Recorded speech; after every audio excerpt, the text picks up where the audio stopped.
reincarnation is the means to reform itself. So you don't believe in what you believe in, but I believe it's more subtle. Because we don't believe that the flesh is going to be formed, we believe in the change of the spirit. The spirit has to change from an animal spirit, a base spirit, to something that is better. And the spirit, in reality, is not changing. But in this world, there is a spirit, and the spirit is clothed with a body. And the body is clothed like the desires. It is placed in this dukkha. There is shaitan. There is nafs. So the spirit is now locked. It is in prison. And the prophets came to say, I will show you out of this prison. That now, instead of you being a prisoner of the five senses, the spirit will become the body, and the body will be inside. That now, instead of being a prisoner of the five senses will be a prisoner inside of you. That is the time that the awliya they perform what is called karamat, or miracles.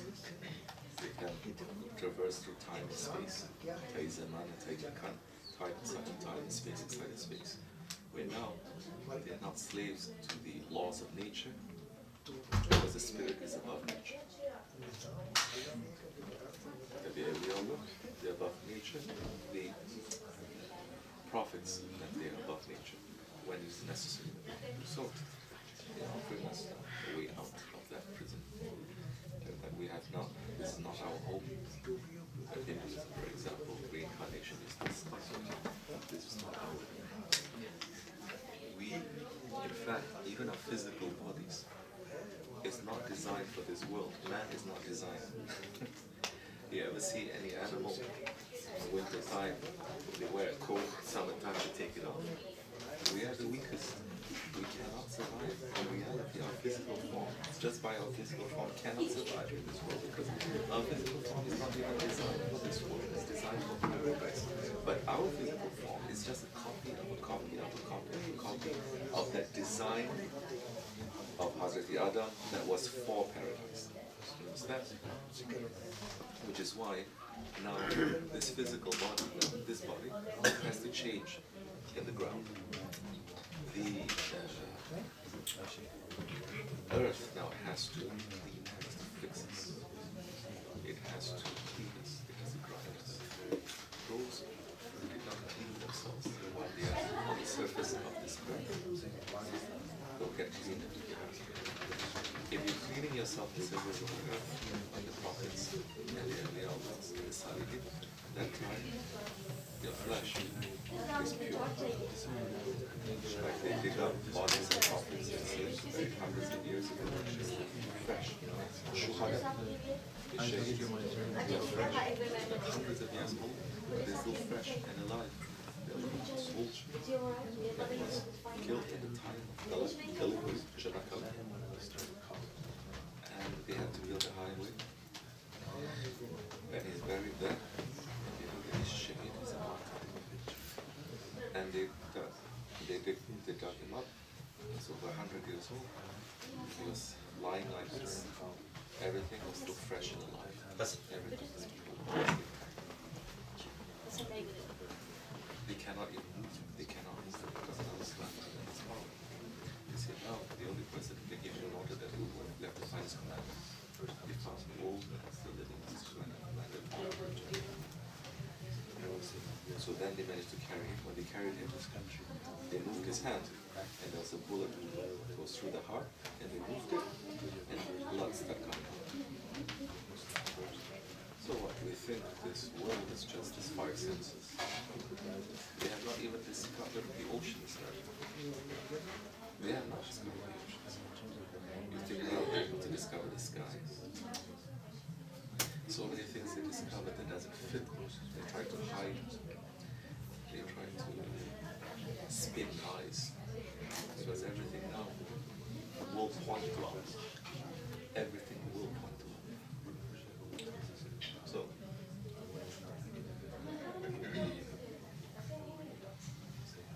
we are Muslims who believe in one another. And this creates, because certain things we Muslims take for granted. But so many people of other religions, they don't even know. For example, we say there's only one creator. Can we say there are two creators? No, of course we don't. Same creator for the Hindus, for the Buddhists, for the Christians, for the Jews. But not even Christians believe that there is one Allah. Not even Christians believe there is one God. No, they worship a different God. The Muslims worship a different God than us. What is this? Paganism? I thought you Ahlul Kitab. And they got very upset with Pope John Paul II when he says that the Muslims and the Christians, they worship the same God. They say this is blasphemy. They don't worship the same God. The Jews, they one step better. Because Jews, they don't make shirk. They believe in one Allah, but they hate their prophets. 70,000 prophets were sent to them and they killed them. And we see that kind of characteristic. Having tawheed of Allah, worshipping Allah, but hating the messages of Allah in Wahhabism. But the background is completely Jewish. So, we want to transform. We're not transforming our bodies. Our bodies will transform later. When we transform the spirit, our body will be transformed. But if we are not transforming our bodies, if we don't die before we die, but we're still living, then we're going to have very big trouble. And the earth will have no mercy. It will clean us. This everything now. The Judgment Day. We have to do different stations, paradise or beyond. We cannot carry the same body. This body also has to transform. You cannot have the same body to dive into the ocean more than a certain level without this wearing special gadgets and gears so that our blood vessels don't just explode and kill us. Same way we cannot even grow up. Correct? I was flying a few weeks ago and we're talking to the air stewardess. She said, I said, we're going to try jumping out of the plane. She said, no, it's impossible. Once you come out at that altitude, at that pressure, right, your throat is just going to crush. You see what you see in the movies, people jumping out of planes, it's just all go below it. So, what about our journey back to Allah subhanahu wa ta'ala? Our journey back to the dimensions that we're going to enter into. We have to do that. But most of Allah is a way of this. And the Prophet, you see what this is. Knowledge that's inside of you. It is mostly just concerned with its threat and war. This is what this world is. And they say, yes, there is war, but this is a distraction. If you just concentrate on drinking water, it will open other things. But the person saying, what about this? What about this? What about this?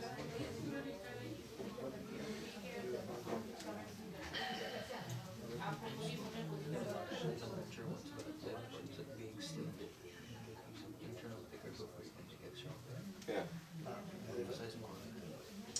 Well,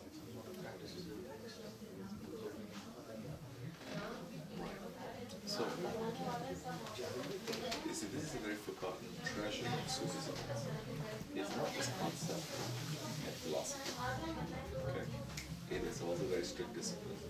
I was talking to Efendi here, but the discipline involved when you are a student of the same student of a Seyh. You have discipline to go to school. You have to have discipline to study, to do well in school. If you go higher, you have to have more discipline.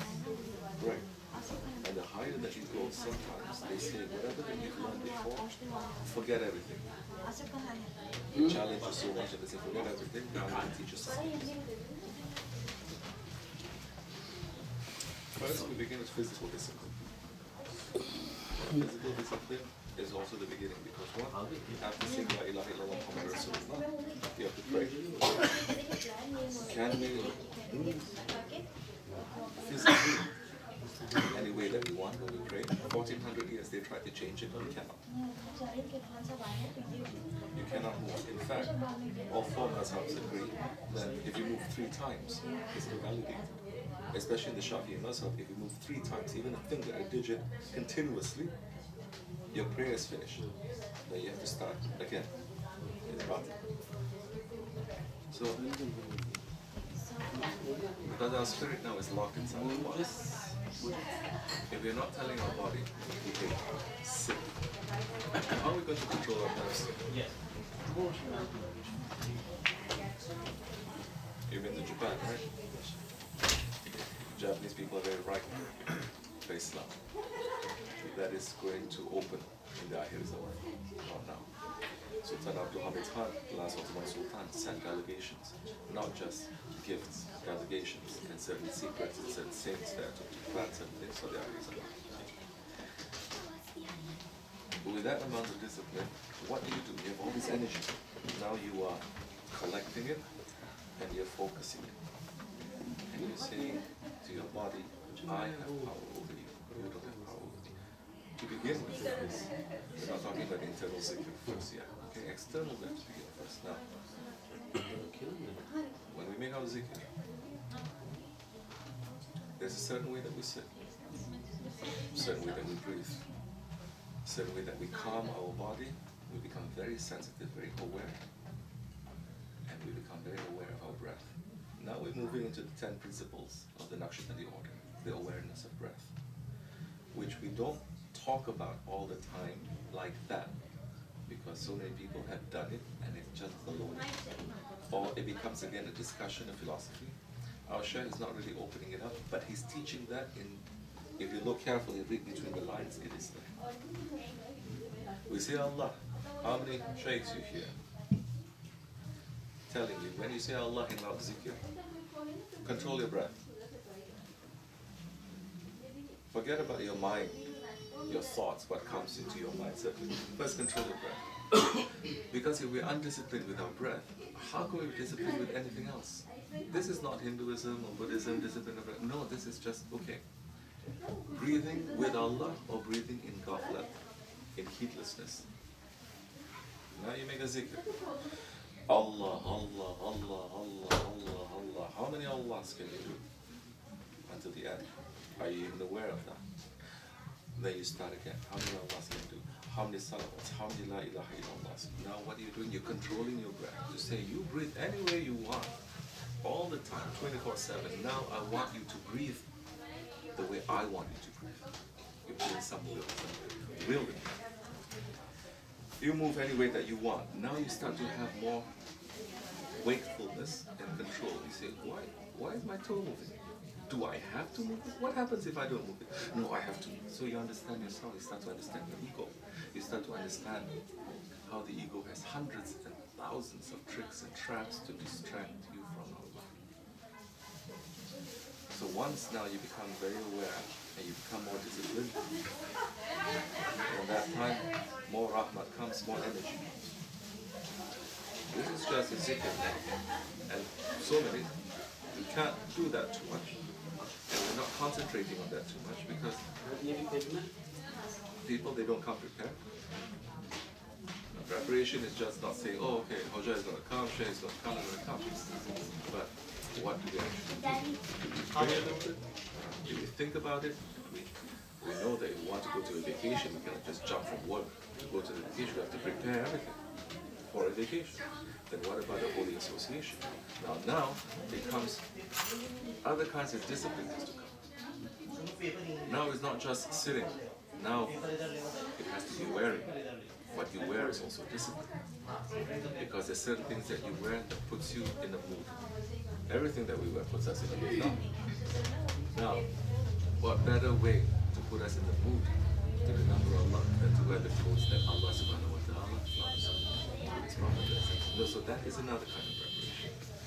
One time in Arkansas, a lot of people, not a lot, some people got very upset with me because I came with the Sakal Sharif for Berlin.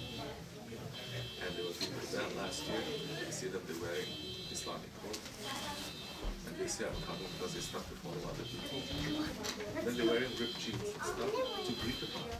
I say, you don't even wear ripped jeans to greet your president or your boss who's coming to your house. Your ego now becomes stubborn and says, well, what's important is in my heart, not what I wear. That's a cop-out. What is in your heart, you're going to reflect it. Now, if you don't know, then something else. You say, okay, I don't know, I'm sorry, I didn't. That's something else. So when you put the ego now, the stubbornness in front of it, then that's the time. Unless you remove it, you're not going to learn anything. So there are a lot of other preparations that has to come to that. Sohbet, how the Holy Prophet ﷺ was giving sohbet, how was it described? They said that the Sahabi Kiram used to listen to the Prophet giving sohbet, giving lecture, talking. They were not even moving a muscle, right? They say a bird could land on their head thinking that they're a statue. Because now, when you are wrapped in that kind of attention, which people who have gone through the military understand the discipline. Why do we do drill? We figured out the secret of drill. Why do we do drill? To make it stopless. You know exactly where you have to go. You go right, you go left, you go straight. It's to make a group think in one direction. Okay? And that is the best of the herd instinct. That you see when birds, they come in and they eat, one bird moves, everyone moves. Right? When they come in, everyone comes in. There's a leader. It's very stratified. Now, the drill, also what does it make you do? It makes you shave off everything that is not necessary. And it makes you move in one single unit. Our prayer is supposed to be a drill. Where I move everything the same. Because now you are following one leader. And Islam, it is that. Islam is leadership. Islam is leadership. Islam is not individuality. So now when you have those kinds of discipline, outside of sohbet, outside of physical zikr that you're doing, when you're eating, that becomes a zikr. I was just about to say. Now, how many Bismillah ar-Rahman ar-Rahim do we do when we eat? This is for myself, this is for others. From time. We serve Seyh Maulana, Seyh Efendi was there too. Food. And this story has so many secrets in it. Seyh Maulana ate, Seyh Efendi ate. The food they served was already bad, it was rotten. Majority of everyone got diarrhea, except for Seyh Efendi and Seyh Maulana. And they asked, Maulana, you didn't get sick eating? He says, my son, how can I get sick? When every mouthful I say Bismillah ar-Rahman ar-Rahim, when every chewing I say Alhamdulillah, and with every swallowing I give salawats to the Prophet. Now, what is that meaning now? The action that you're doing, you're connecting that action to Allah subhanahu wa ta'ala. You're connecting every action that you do in remembrance of your Lord. Not just again to recite, but to look at how beautiful, subhanallah. That's a zikr. How beautiful, how great Allah is. You're not just admiring things from the outside, but you're admiring things from the inside. You're walking, and this is all coming again, now Sufism. That's why whenever there are Sufi masters, there's always people, Christians and Jews coming in to learn from them, always. You will never find Sufi masters going to the feet of the Jews and the Christians to learn from them. Because we can explain their books better than they understand it. This is what, in their understanding, this is called walking meditation, sitting meditation, everything is a meditation. But what is meditation in Islam? It is tafakkur. The Prophet is saying, 1 hour of tafakkur, it is better than 70 years of voluntary worship. And what is tafakkur? Tafakkur. There are many meanings. Simple meaning that everyone can understand. It is to sit down and it is to take into account your day. I woke up today. Why did I wake up? What was the first thought that came to my mind? I said these words to somebody today. I said it out of anger. Why did I do that? I did this. Alhamdulillah, I remember my Lord. Shukr. You start judging yourself, judging your actions, judging your words, judging your intentions. If you judge yourself here, they will not judge you hereafter.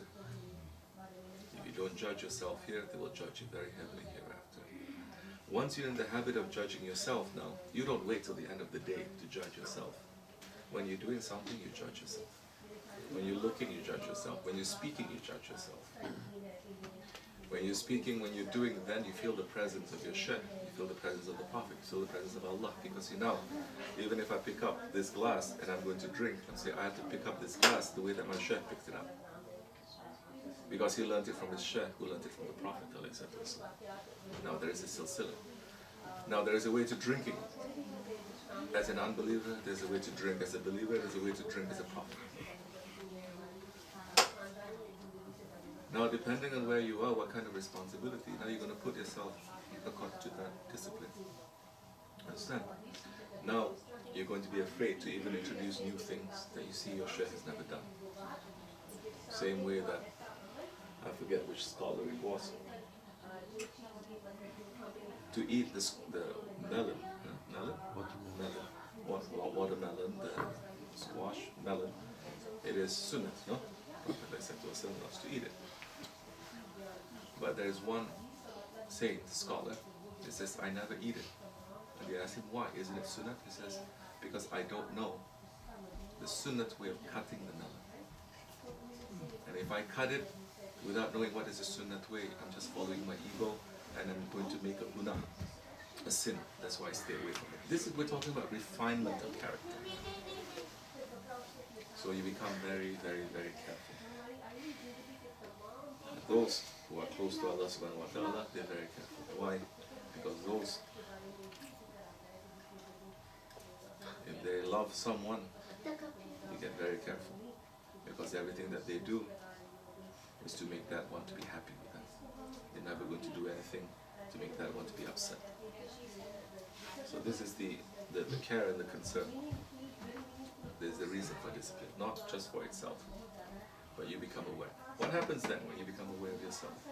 You become aware of your surroundings. You become aware of this world. Things that are hidden, it will be revealed to you because you're aware. You don't have to now go through so much study to understand certain signs that you see the understanding comes. And that's the time you start to understand Allah a little bit more. So, the inner zikr that we're doing, it is not just to say Allah, Allah, Allah, Allah, Allah, Allah, also, but not to be in ghafla, heedlessness, not to eat with heedlessness. You can also say Bismillahirrahmanirrahim, Bismillahirrahmanirrahim. That is something, big thing.